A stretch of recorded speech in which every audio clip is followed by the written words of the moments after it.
our being lies the I am.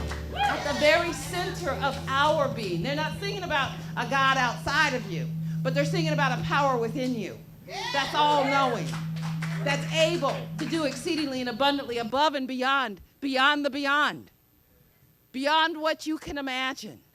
The I am says I can. Yes, yes, yes. We're up in that field of infinite potentiality and possibilities right now.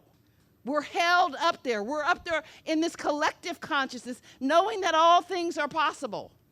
Right here, right now, there's a healing happening. Right here, right now. There are chains being broken. There are false beliefs falling away. There are limitations going back to the nothingness of which they came. Because there's a feeling within us that says yes. Yes. Amen. Hallelujah. All right.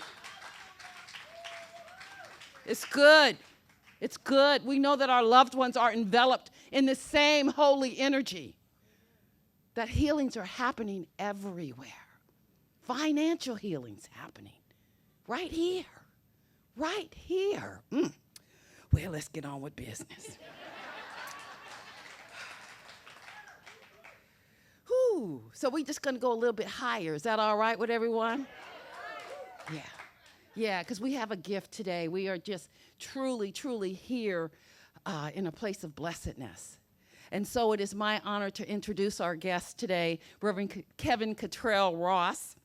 He is the author of the book, The Designer Life, 5 Distinctions for Living, Life by Design and Not by Default. He is also the creator and facilitator of the 3-day Designer Life Retreat, a hands-on experiential weekend retreat for professionals committed to discovering, developing, and demonstrating the life of their dreams. Rev Kev is a senior fellow of the Mountain Valley chapter of American Leadership Forum. He is also a member of the U.S. Task Force on Hate Crimes, as well as a charter member of the Sacramento chapter of the National African American Drug Policy Coalition. So I'm going to ask you to stand as we welcome Rev Kev to the stage.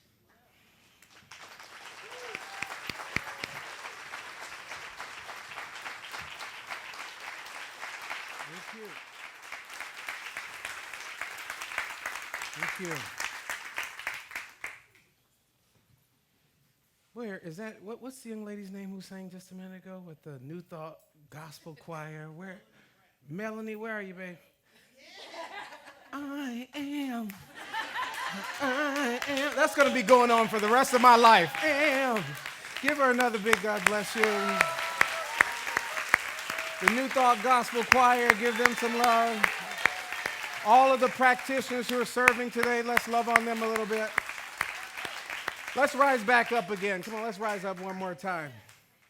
And let's charge this environment where we will do the spiritual work or continue the spiritual work. Let's affirm together, I'm in the right place. At the right time. With the right people. To receive my good. Come on, try it again. I'm in the right place. At the right time. With the right people. To receive my good. Do you believe it? High five somebody nearby and say, I believe it, I believe it.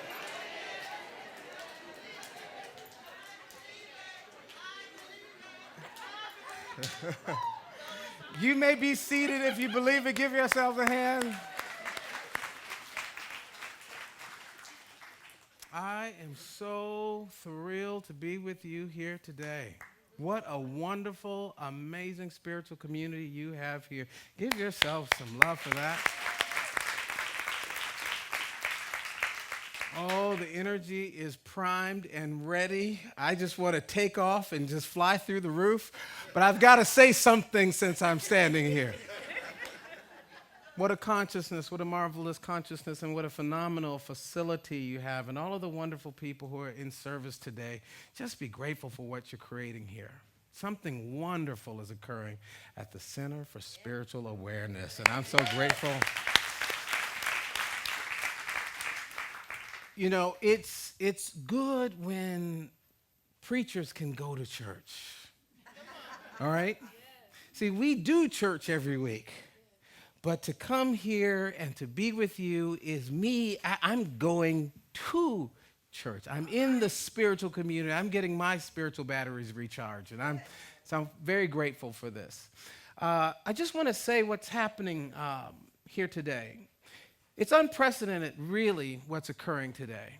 And I think it has everything to do with the consciousness of your leader here. Very seldom are local ministers, particularly within the New Thought communities, doing pulpit exchanges. Because most people's consciousness is that of fear and lack, even those who stand up and talk to you like I am right now. Not here. Praise God.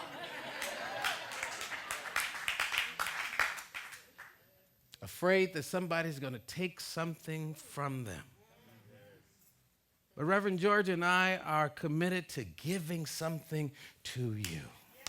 That's what we're up to. She has been one of the most supportive ministers that I have met since my arrival here about 6 years ago when my wife and children and I arrived from Kansas City. She reached out. She let me know if there's anything that I can do, let me know, and she absolutely did that. And so it was my pleasure to be able to nominate her for induction into the Martin Luther King Jr. Board of Preachers at Morehouse College.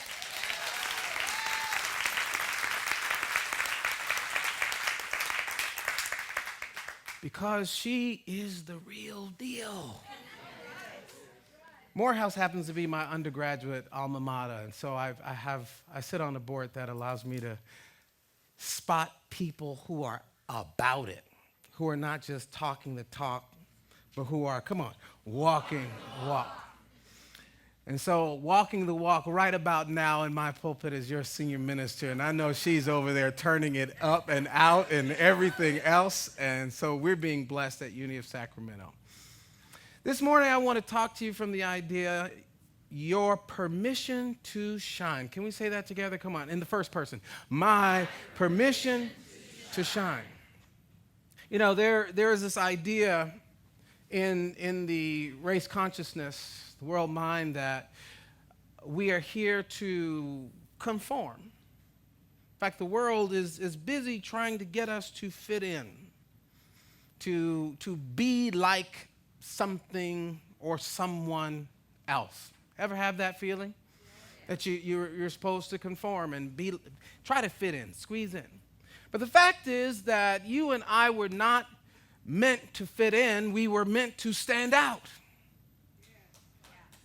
And in our ability to accept this idea for ourselves, amazing things can occur for our lives.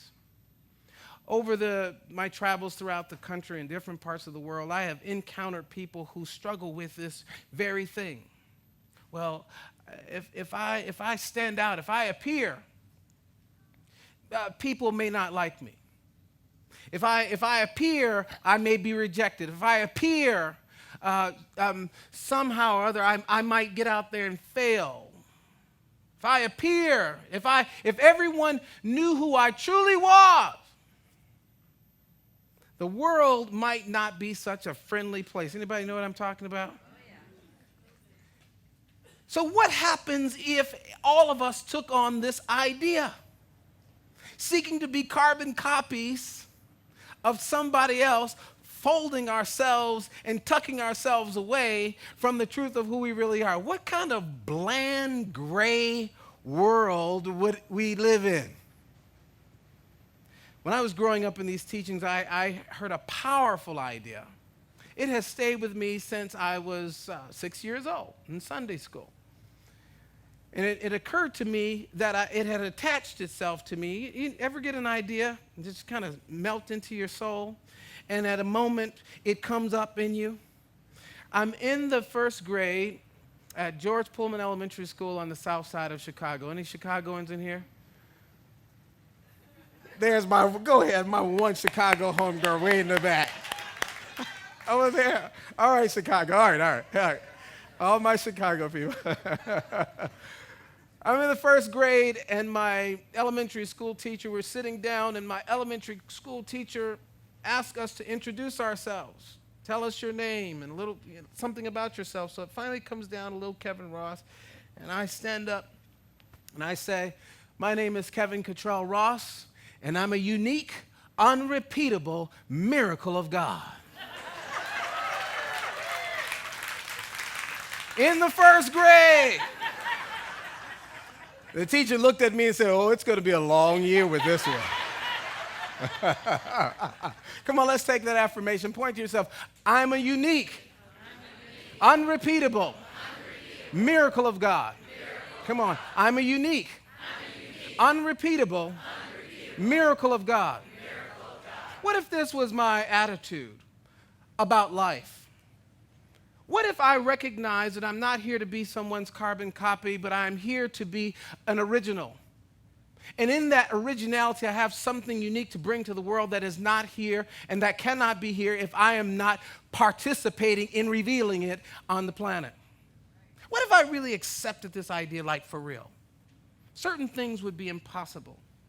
A few years back, a young man that I know who lived in Alaska opened a business, and he was doing quite well, a restaurant. And as he was developing this restaurant, the so-called recession hit. Anybody remember that? And his business took an economic downturn. And as such, he became very depressed. And I'm talking about the kind of depression that was so overwhelming for him that because his business was not succeeding as he thought it should, he was also not succeeding. He named himself a failure because he was not succeeding in business. Anybody ever do that? That things aren't going the way that we want them to go, and so I confuse myself with the facts. Tell somebody, don't confuse yourself with the facts. Go ahead, don't confuse.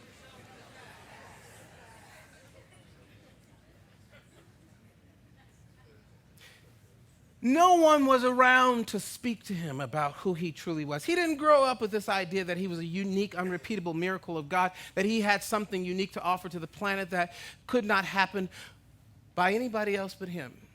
And so because the pressure mounting of his dwindling finances and his failing so-called business, he took his own life. His daughter came home to find him swinging from one of the poles in his house by a belt around his neck. From that time to now, I am on a mission to inspire and empower millions of people to become people of purpose, passion, peace, and prosperity, to wake up to the idea of who and what we truly are so that there's never an option to take away the best thing that you have, the life that you have been given. Everybody say, not on my watch. So I've had the privilege of speaking all over the world. And now I've finally arrived. I'm standing in the august assembly here with you at the Center for Spiritual Awareness. I knew one day it was going to happen. I knew one day I would make it. So this first idea really is punctuated by the thought that you are not merely meant to be here, you were sent to be here. You are both meant and sent. Together, I am both meant and sent. And if you're both meant and sent here, then you have something to offer. You have something that the world needs. And it is our business then to become awake to what it is I have to offer. Wouldn't it be great if you knew? Someone says there are two significant days in a person's life, the day they were born and the day they find out why. So I want to find out why. I want to find out why, but would it be all right if I gave you a little clue? Whew, that's a relief because I've been holding on to this all week. What if part of your reason for being here is to be an outlet or an expression of divine love? Yes. What if that was it?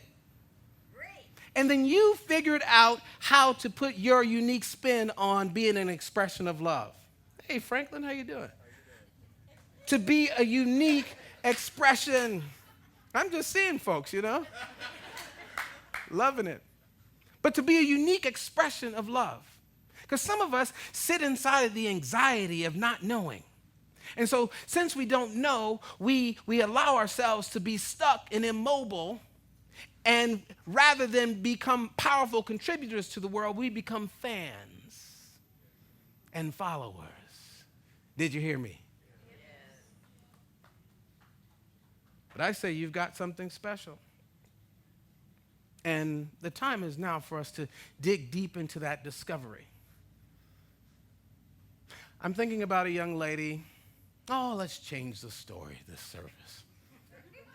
Thinking about a young man named Eddie from Miami, Florida. And Eddie was a very successful realtor. And to make that statement is really big, isn't it? Because those two words at one point not long ago did not stand side by side, right? Successful, you couldn't put them together. And he came to me because he didn't feel fulfilled. He says, Rev, I've got this goal. Yes, sir. He says, I want to do $6 million next year in real estate. And I need your support. Now, why did he come to me? I just have the best prayers ever. I mean, if I pray for you, let me tell you, it's on. No, that's not why I came. No, for about 17 years, I've had a coaching practice. So I was working with him as a coaching client. So he came, $6 million he wanted to do in real estate. So that's interesting. I said, if you generated $6 million in real estate sales, Eddie, would you still be like the father of the year? I mean, would you still make it home to put the children down to bed? And would your wife still be able to brag about how extraordinary a husband you are? Why do you want to generate $6 million in real estate? Why? And he hadn't looked at it. And I ask you, whatever it is that's kind of prompting you to do, to have something, get deep down in the why of it. So we got down with it with him. And at that time, Hurricane Katrina had occurred. He says, I've always wanted to do something to provide clean, safe, and affordable housing to people who have experienced crisis. I said, now you've got a why worth pursuing. So Eddie went in pursuit of this, and he literally moved from Miami down to the Gulf Coast region in pursuit of creating what? Clean, affordable, safe housing for people who have been impacted by crisis. He not only did that, he began to build houses. He then bought a mall because that wasn't enough. Then he bought subdivisions, and he just went all out with it. The following year, Eddie had done $50 million in real estate. Give it to him.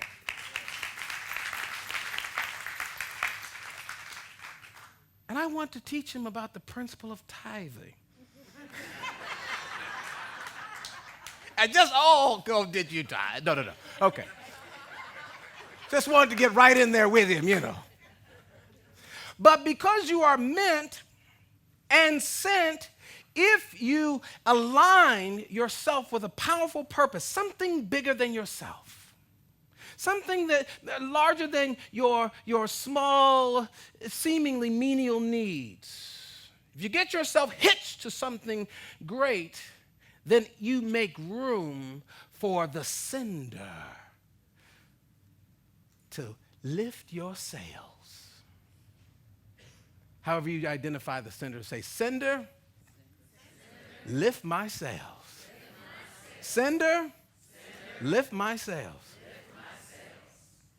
Sometimes we're out there and we are extremely afraid of moving forward on something that we know is ours to do. Ever been there? And it kind of creates a little hesitation in us. And we hold back because we don't want to fail, or we don't want to lose what we've amassed. Anybody amass something? All right, just look straight ahead if you've amassed something. I don't want all y'all to know. But you've amassed something, you've accumulated something, and still there's that impulse in you to push past even that. One of the things that I had to tell Eddie, because he was already successful, I said, Eddie, you have to stop worshiping at the altar of your past success. It's in your way.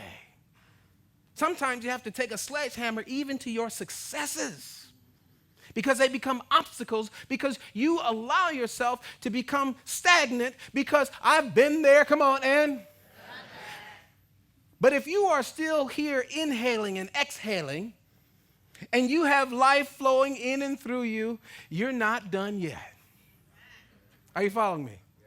We are still on assignment to be a dynamic expression of the presence that sent us. Not here to take up space and oxygen that some more purposeful person can be using.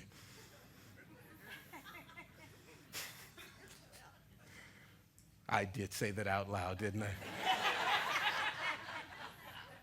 That Rev Kev is something else, I tell you. Obstacles come our way. The circumstances and challenges, they appear not to break us, but to make us. Say with me, this did not come to break me. It came to make me. I want you to think about something that's going on in your life right now. You were talking about it on the parking lot on the way in here. You've been thinking about this thing, and it's just been there. And you've told everybody about the thing, introducing it like it's your firstborn baby. Ever do that? The problem. Look at the problem. Look, did you see the problem? Just look at it. Look, you want to hold the problem? Come on, hold the problem with me. My God, don't we give problems all kind of loving and attention? And look, you call everybody we know to love on the problem. There's a spiritual principle that says where your attention goes, your power flows. So wherever you send your attention, you are actually empowering the thing to grow and expand in your experience. So you got to starve the problem. Look at my malnourished problem. It has seen better days. But whatever that challenge is that has come into your experience, it has come to reveal your shine. And that's why it has a little resistance attached to it. It's like your blessing wrapped in sandpaper. If you can't see the sandpaper coming, right? You may not get the blessing if you're judging the sandpaper. What you do is you take that sandpaper and you just start to work with it rather than letting it work against you. Are you following me? See, I've got something within me that needs a little polishing. I've got something within me that I'm going to have to break out to get to. Come on. I've got something within me that's going to bring out my shine. And so these challenges that are coming into your experience are there for your growth. That's all they're there for. And to be honest with you, the desire in your heart is also there for your growth. Do you get that? Have you ever achieved anything? This afternoon, I'm going to be speaking at UC Davis commencement exercise. And they have achieved the thing, haven't they? I mean, it's graduation day. They're going to have pomp and circumstance and robes and family out there congratulating them. But about 2 weeks after, when those diplomas start to get dusty, and the family starts to start throwing newspapers in their direction. Listen, how about you just get a good look at that? The lump is getting in my couch. I just want you to kind of look at that. start to hint about, relocation programs and stuff like that. Because even our desires, those things that come to us of achievement, have come to us to challenge us to grow tall enough to wear them, to support us with becoming the person it takes. Because after all, you can only walk around in your graduation gown for a day or so till people start looking at you funny. So what is it? What is it that has come into your experience to challenge you to grow tall enough to wear? When we were at Morehouse, there was a statement that Howard Washington Thurman would say. He's a 1923 graduate, and he's a world-renowned theologian. He would say, over the heads of our students, Morehouse holds a crown and challenges him to grow tall enough to wear the crown. And that purpose for which you have been sent is that crown to which you are to grow in order to wear. See, I've got royalty flowing in me. Come on, I've got royalty flowing in me. Boy, when Reverend Georgia gets back, she's going to have all these authority figures all around her. Just failure comes with the territory. To believe that you can escape failing, it's like believing that a baby learning to walk can escape falling. Do we then take the baby and judge the baby?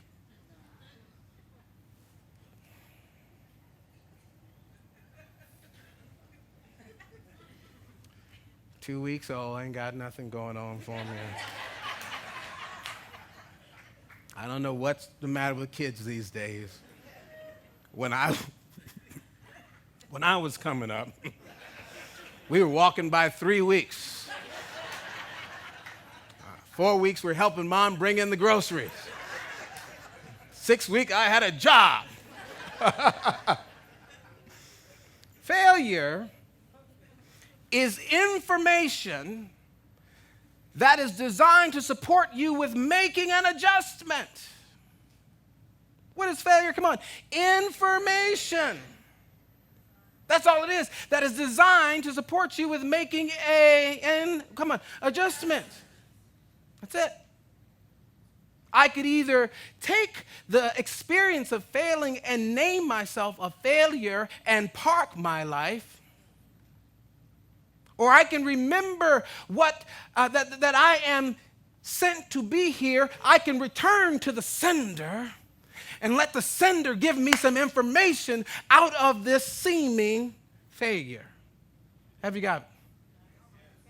We got to get that. Because if we can get that, then we start failing forward.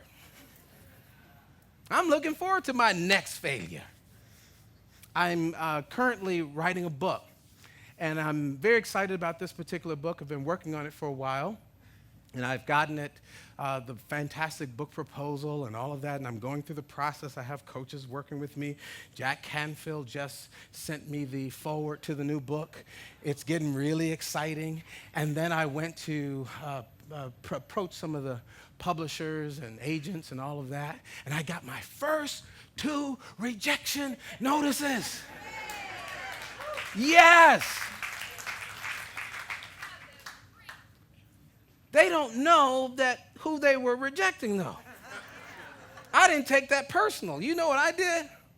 Can you tell me exactly why you would potentially ruin your publishing house by not accepting this proposal? What could you have found that needed some adjustment in this book proposal? And they were so polite to tell me. So I returned, I said, well, if I made the necessary adjustments, would you be willing to look at it again? And enthusiastically they said, yes. Yes. Information about making an adjustment. What does it require on our part to really shine? Flexibility. Blessed are the flexible. I believe it's in the Sermon on the Mount, somewhere in there. Blessed are the flexible, for they shall not be bent out of shape. Is it in there?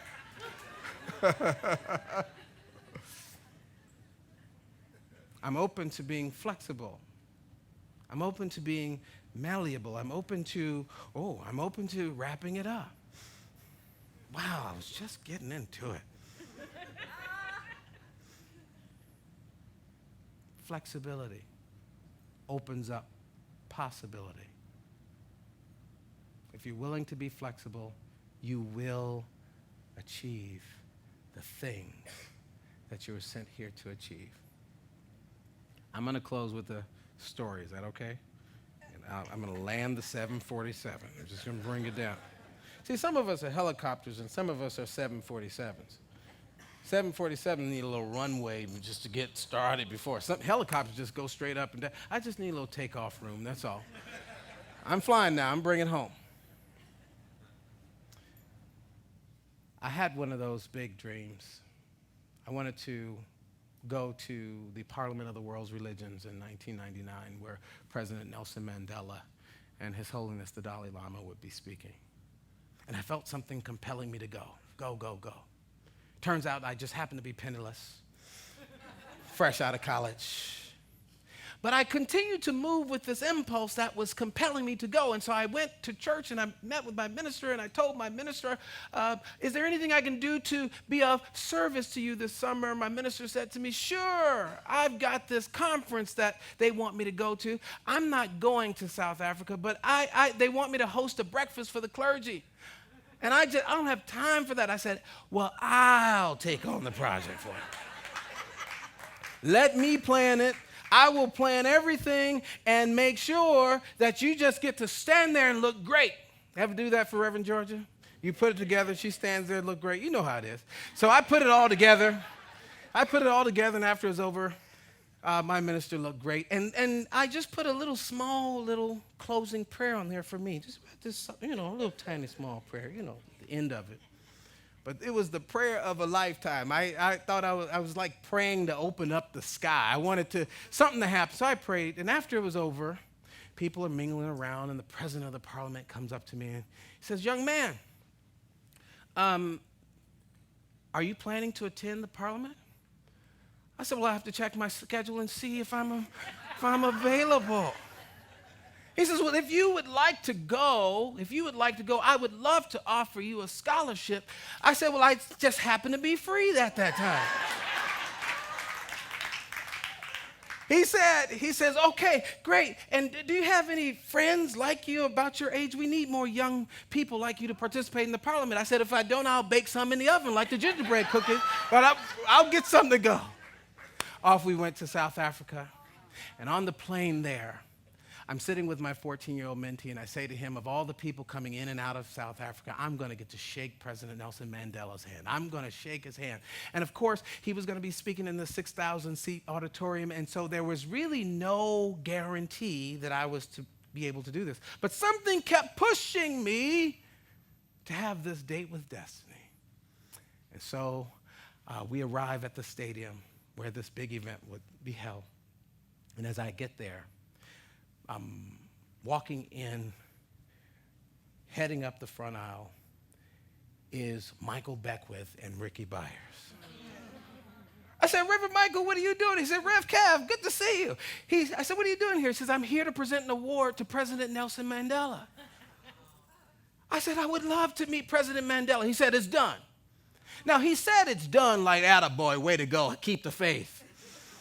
You know, one of those it's done, like I can't do anything about it, but there you go, I believe in you.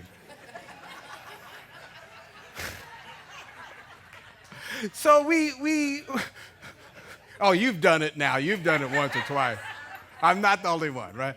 So here we go. We're walking in, and we walk up the front aisle. As we head up the front aisle, we come to a security checkpoint, and at the front of the security checkpoint, they're checking badges. And Michael didn't have the right badge. So I just happened to have the right badge. I don't know how that worked out, but I said, he's with me. Come on, we get him up here. So Michael and I sit on the front row together, and after a while, they come to take Michael backstage to present the award to President Mandela. I said, God, make me invisible. I'm going back there with him. And we start headed backstage, and lo and behold, there was that moment. The advance team came backstage to say to all of the dignitaries back there, listen, no flash photography for the president because it disturbs his eyes. And a few minutes later, and don't form an honor corps. You know what an honor corps is?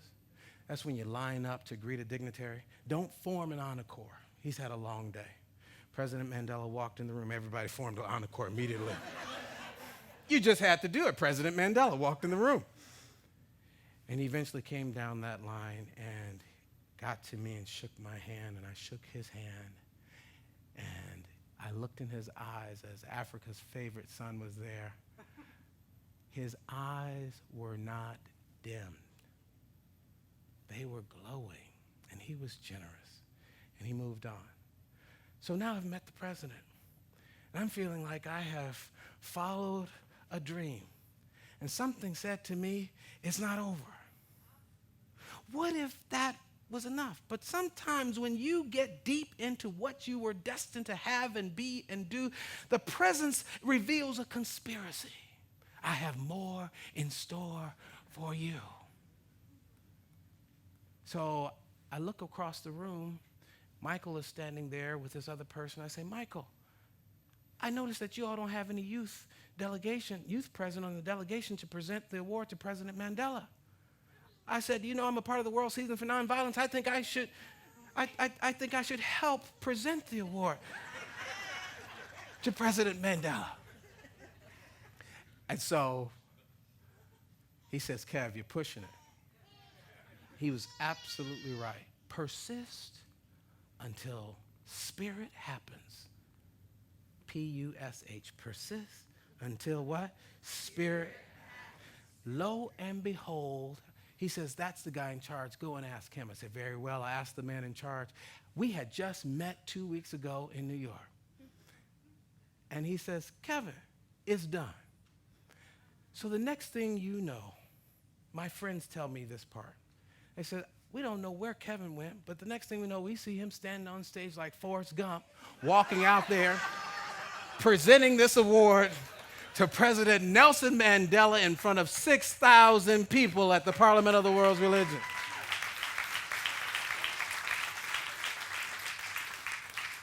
Spirit has sent you here for such a time as this. Remember who you are. Appear, and the presence will provide the increase. And so it is written, and so I have spoken it, and so you have heard it, and so it is. Amen and amen. You want me to pray? Thank you. Thank you.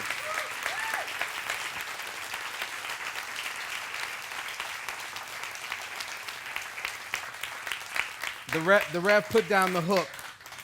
She's going to let me pray. So let's just, while we're standing, let's just turn within. We recognize, loving presence, that in this moment, that something is unfolding in our lives. That we are answering the call with a deep and resounding yes to what's being made available to and through us in this holy instant. We bless the space in which and through which this stirring up is occurring. And we trust the process that you will take us to heights beyond our wildest imagination.